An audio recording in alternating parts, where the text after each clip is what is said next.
नमस्कार दोस्तों। तो देखो, अभी हम पिछले वीडियो में जब डिस्कस कर रहे थे डोनाल्ड ट्रंप के बारे में, कमला हैरिस के बारे में, तब मैंने आपको एक जिक्र किया था। मैंने आपसे बोला था कि देखो, जो बेंजामिन नेतन्याहू जो जैसे पर्सन है वो बहुत ही स्ट्रॉन्ग हेडेड पर्सन है और उनको संभालना जो है वो बाइडेन जैसे नेताओं के लिए की बस की बात ही नहीं है। जैसे हमने उसमें एग्जांपल में पुतिन को देखा था, जी जिनपिंग को देखा था, वो नॉर्थ कोरिया वाले किम जोंग उन को देखा था, इन सारे लीडर्स को हमने देखा था कि ये लोग बहुत ही स्ट्रॉन्ग हेडेड लोग हैं। और जियो पॉलिटिक्स में अगर आप किसी की पर्सनैलिटी को समझ लेते हो ना, तो आपको समझ में आ जाएगा कि उसका नेक्स्ट डिसीजन क्या होगा या वो उसका नेक्स्ट स्टेप होने क्या वाला है। तो बेंजामिन नेतन्याहू को तो आप बहुत अच्छे से अब तक समझ चुके होंगे, बिकॉज वो इतने टाइम से, पूरे 1 साल से न्यूज़ में है लगातार, और उनके जो स्टेप्स हैं बिल्कुल बोल्ड स्टेप्स जिस तरीके से वो लेते हुए नज़र आ रहे हैं, हमास और उसके बाद अब लेबनान, तो ये सारी चीज़ें तो आपको समझ में आ ही गई होंगी। अब हुआ क्या है, इस पूरी वीडियो में हम डिस्कस क्या करने वाले हैं, वो हम डिस्कस करने वाले हैं सीज फायर डील के ऊपर में। अब देखो, हुआ क्या ना कि लेबनान पे जैसे ही अपना अटैक शुरू किया है इजराइल ने इस बार, तो बिल्कुल एक नया फोरफ्रंट खोल दिया है। और वो एक बहुत ही शॉकिंग चीज़ थी पूरे मिडिल ईस्ट के लिए, बिकॉज ना यूएस ने ना फ्रांस ने, किसी ने ये एक्सपेक्ट नहीं किया था कि बिल्कुल हिजबुल्ला पर टेक ऑन कर लेगा इजराइल इतनी जल्दी। हमास से लड़ते लड़ते अचानक से हिजबुल्ला पर अपना जो पूरा इम्पैक्ट है उसको शिफ्ट कर देगा। तो जैसे उन्होंने शिफ्ट किया, एक नया पूरा एस्केलेशन जो है वो मिडिल ईस्ट में हो चुका है। और जिस तरीके से ये अटैक किया जा रहा है वो बहुत ही ज़्यादा ब्रूटल है। अभी उन्होंने जब तक ग्राउंड इन्वेजन भी नहीं किया है, और बताया जा रहा है कि उसमें 1000 तक कैजुअलिटीज़ पहुंच चुकी हैं। अगर इजराइल ग्राउंड इन्वेजन कर देता है तो बहुत ही हालत जो है लेबनान की ख़राब हो जाएगी। अब लेबनान में प्रॉब्लम क्या है कि वहाँ पर सिर्फ और सिर्फ हिजबुल्ला का ही कंट्रोल है। जैसे गाज़ा में सिर्फ हमास का कंट्रोल था, लेकिन लेबनान में सिर्फ हिजबुल्ला का कंट्रोल नहीं है, एक प्रॉपर वहाँ पर गवर्नमेंट भी है, और वो गवर्नमेंट जो है वो उसको दुनिया के सारे देश रिकॉग्नाइज भी करते हैं। तो ये एक बहुत बड़ी समस्या है। और वहाँ पर जितने सिविलियंस हैं उनका काउंट भी बहुत ज़्यादा है। वहाँ पर मिक्स्ड रिलीजन्स भी मौजूद हैं। इन सारी प्रॉब्लम्स को लेकर के हाथ पांव फूलने लग गए यूएस और फ्रांस के। तो यूएस और फ्रांस ने क्या किया, उन्होंने एक 21 डे सीज फायर डील लेकर के आए। उन्होंने प्रपोज किया कि इजराइल जो है वो इस सीज फायर पर साइन कर दे अगर हिजबुल्ला के साथ मिल करके, तो 21 दिन तक पूरी लड़ाई रुक जाएगी और सिर्फ डायलॉग चलेंगे, और डायलॉग के बेसिस पर हम इस पूरे मैटर को रिजॉल्व करेंगे। यूएन में भी इसका रिजोल्यूशन पास हुआ। अब क्या हुआ कि इसके ऊपर अलग अलग तरीके की न्यूज़ चलाई जाने लगी। न्यूयॉर्क टाइम्स ने अपना रिपोर्ट निकाला। न्यूयॉर्क टाइम्स ने कहा कि अब इजराइल जो है बहुत क्लोज है सीज फायर पर साइन करने के। दूसरा वॉशिंगटन पोस्ट ने अपना निकाला। इन सब ने कहा कि देखो, अब बेंजामिन नेतन्याहू जो है वो बहुत क्लोज हैं इस पूरा यूनाइटेड स्टेट्स और फ्रांस का जो अपना जो उन्होंने सीज फायर प्रपोजल दिया है उसके बहुत क्लोज हैं, और ये जो वायलेंस है वो खत्म होने वाला है, जो ये 21 डे सीज फायर जो डील होने वाली है। तो ये न्यूयॉर्क टाइम्स, वॉशिंगटन पोस्ट, तमाम तरीके के अखबारों ने इस चीज़ को छापना शुरू कर दिया। बेंजामिन नेतन्याहू ने उन सब की रिपोर्ट्स पर पानी फेर दिया। उन्होंने अपने ट्विटर अकाउंट से इस चीज़ को पोस्ट किया और कहा कि देखो, सीज फायर प्रपोजल हमारे पास आया तो था, पर इजराइल ऐसा कोई भी सीज फायर प्रपोजल जो है वो नहीं मानने वाला, और हिजबुल्ला के साथ कोई डायलॉग नहीं करने वाला। हिजबुल्ला कोई सरकार नहीं है, हिजबुल्ला कोई गवर्नमेंट नहीं है, it is a militant organisation, और हम उसको पूरी तरीके से ख़त्म कर देंगे। बल्कि दूसरी एक और खबर इसमें चलाई गई थी न्यूयॉर्क टाइम्स द्वारा कि यहाँ पर इजराइल ने, मतलब बेंजामिन नेतन्याहू ने, क्योंकि सिविलियन कैजुअलिटीज़ बहुत ज़्यादा हो रही हैं, तो अपने मिलिट्री को उन्होंने कहा है कि टोन डाउन कर दो अटैक्स को, और आराम से अटैक करो, स्पेसिफाइड अटैक्स करो, खुलेआम मत एकदम पूरा एयर स्ट्राइक्स करो। लेकिन उसको भी, उस भी खबर पर उन्होंने पानी फेर दिया। उन्होंने कहा कि मैंने ऐसा कोई टोन डाउन करने के लिए नहीं कहा है, बल्कि हमारी मिलिट्री को हमने और ज़्यादा कहा है कि और फुल फ्लेजेड एकदम लड़ाई करो, और अब तो हम ग्राउंड इन्वेजन के लिए भी तैयार हैं। कौन है ऐसी खबर चला रहा है कि जो है कि हमने उनको टोन डाउन करने के लिए बोला है? अब तो we are just 1 step closer to the ground invasion. हम ग्राउंड इन्वेजन भी करने वाले हैं लेबनान के अंदर में, अगर हिजबुल्ला ने सरेंडर नहीं किया, हिजबुल्ला के टॉप कमांडर्स ने सरेंडर नहीं किया तो ये बिल्कुल ही अलग लाइन पकड़ ली है बेंजामिन नेतन्याहू ने। और इसीलिए मैंने आपको बोला था कि जो बाइडेन की सरकार के लिए बेंजामिन नेतन्याहू जैसे स्ट्रॉन्ग हेडेड लीडर को संभालना बहुत मुश्किल है। और इससे एक चीज़ और प्रूफ हो जाती है कि जो आज तक लोग समझते आ रहे थे यूएस और फ्रांस का पपेट है इजराइल, वो बिल्कुल भी वैसा नहीं है।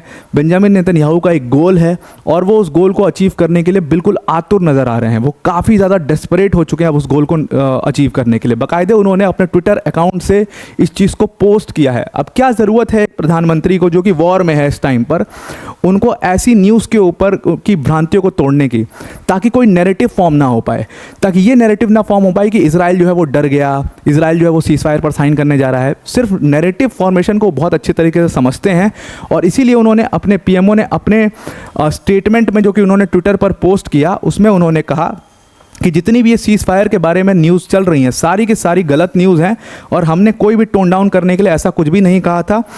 अमेरिका और फ्रांस का प्रपोज़ल आया था सीज़ फायर के लिए, लेकिन हमारे प्राइम मिनिस्टर ने उस प्रपोज़ल के ऊपर रिस्पॉन्ड तक नहीं किया है अभी तक। मतलब आप समझिए कि अमेरिका और फ्रांस एक प्रपोज़ल भेज रहे हैं सीज़ फायर के लिए बेंजामिन नेतन्याहू को, और उनके ऑफिस से उसके ऊपर कोई रिस्पांस भी नहीं गया है। तो आप समझ सकते हो कि किस तरीके से, कितना सीरियसली अब यूएस को इजराइल लेता है और कितना सीरियसली सीज़ फायर को इजराइल लेता है। इजराइल को देखो एक मौका मिला है, क्लियरली एक मौका मिला है, और वो इस मौके को बिल्कुल भी गंवाना नहीं चाहते हैं। 7 अक्टूबर को हमास ने उनको एक जो मौका दिया था, अब वो इस मौके का इस्तेमाल करके हिजबुल्लाह और हमास को पूरी तरीके से ख़त्म कर देना चाहते हैं। और वो बार बार अपने जितने भी स्टेटमेंट्स है, जितने भी स्टेटमेंट वो जारी करते हैं उन सब में यही बोलते हैं कि अब तो इनको हम पूरी तरीके से ख़त्म कर देंगे।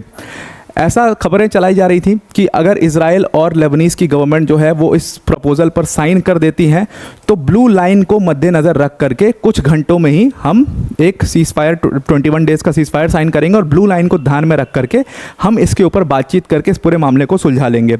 अब ये ब्लू लाइन क्या है उसके लिए आपको थोड़ा सा मैप को समझना पड़ेगा।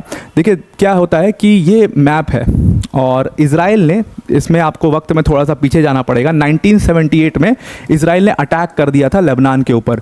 क्यों अटैक किया था? क्योंकि एक घटना हुई थी जिसमें 37 इजरायलीज़ की डेथ हो गई थी। तो इस घटना के बाद इजराइल ने लेबनान के ऊपर अटैक कर दिया, और ये जो अटैक है वो बहुत लंबे समय तक चलता रहा, छुटपुट वो चीज़ें चलती रही, वहाँ पर सिविल वॉर भी चलते रहे इसी पीरियड के दौरान। और साल 2000 में जाकर के फाइनली चीज़ें शांत हुई।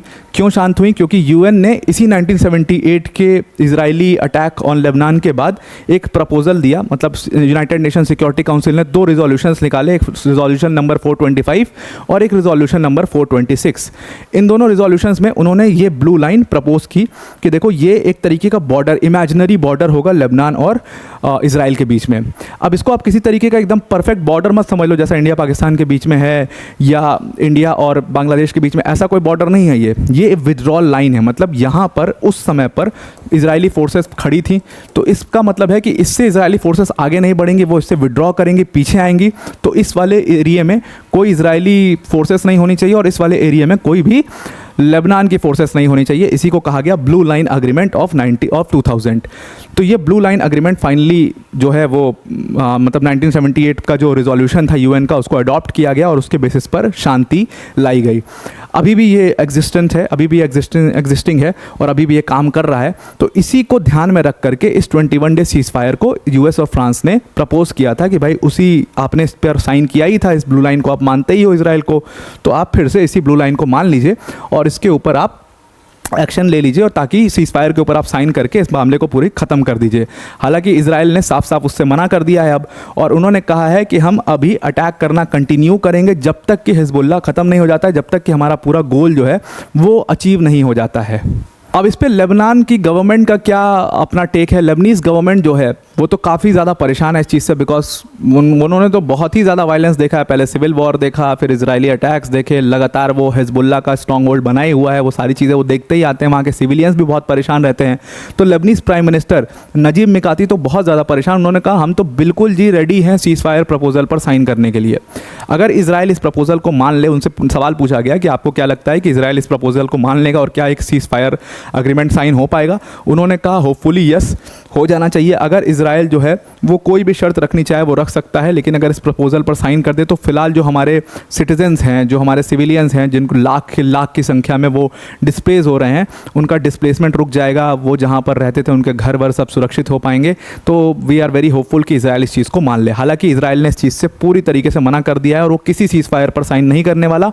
और हो सकता है आने वाले कुछ दिनों में इजराइल जो है वो एक फुल फ्लेजेड ग्राउंड इन्वेजन के लिए चले जाए लेबनान के ऊपर, जैसे उसने हमास के लिए किया था। फुल फ्लेजेड अपनी फोर्सेस उठा दी थी गाजा में, तो वैसे ही फोर्सेस हो सकता है आपको कुछ दिनों में आईडीएफ लेबनान के अंदर में भी देखने को मिल जाए। तो आई होप आपको पूरी आर्टिकल समझ में आ गया होगा। अब वीडियो को एंड करने से पहले अनअकैडमी टीम की तरफ से एक बहुत बड़ी अनाउंसमेंट है। अगर आप यूपीएससी सीएससी 2025 की प्रिपरेशन करना चाहते हैं तो अनअकैडमी ने अब आपके लिए राहें बहुत आसान कर दी हैं। यूपीएससी सीएससी के सब्सक्रिप्शन फीस में अनअकैडमी ने बिगेस्ट एवर प्राइस ड्रॉप किया है, और अब यह प्राइस कम करके सिर्फ और सिर्फ 24,999 का कर दिया गया है। मतलब इस कोर्स फीस में आपको अनअकैडमी के टॉप फैकल्टीज़ जैसे मृणाल सर, प्रतीक सर, सुदर्शन सर जैसी फैकल्टीज़ पढ़ाएंगी, प्लस इसमें आपको 1-to-1 मेंटोरशिप भी मिलेगा। स्पेसिफिक डाउट सेशंस आपके लिए लगाए जाएंगे। आप जितने भी मेंस के आंसर्स लिखते हो उसका इवैल्यूएशन भी होगा। मतलब अपने आप में एक कंप्लीट एक फुल फ्लेजेड प्रोग्राम है जिसमें जीएस, सीसैट, टेस्ट सीरीज सब कुछ हम कवर यहाँ पर करेंगे। अगर आप इस डिस्काउंटेड प्राइस पर इस कोर्स को अवेल करना चाहते हैं तो डिस्क्रिप्शन में हमने लिंक दिया, उस लिंक पर क्लिक करिएगा और जहाँ पर यूज़ कोड का ऑप्शन आएगा वहाँ पर आप APYT10 यूज़ करना, तो आप इस कोर्स को अवेल कर पाओगे। तो आई होप आपको पूरा आर्टिकल समझ में आ गया होगा। आज के लिए इतना ही। Thank you and have a nice day.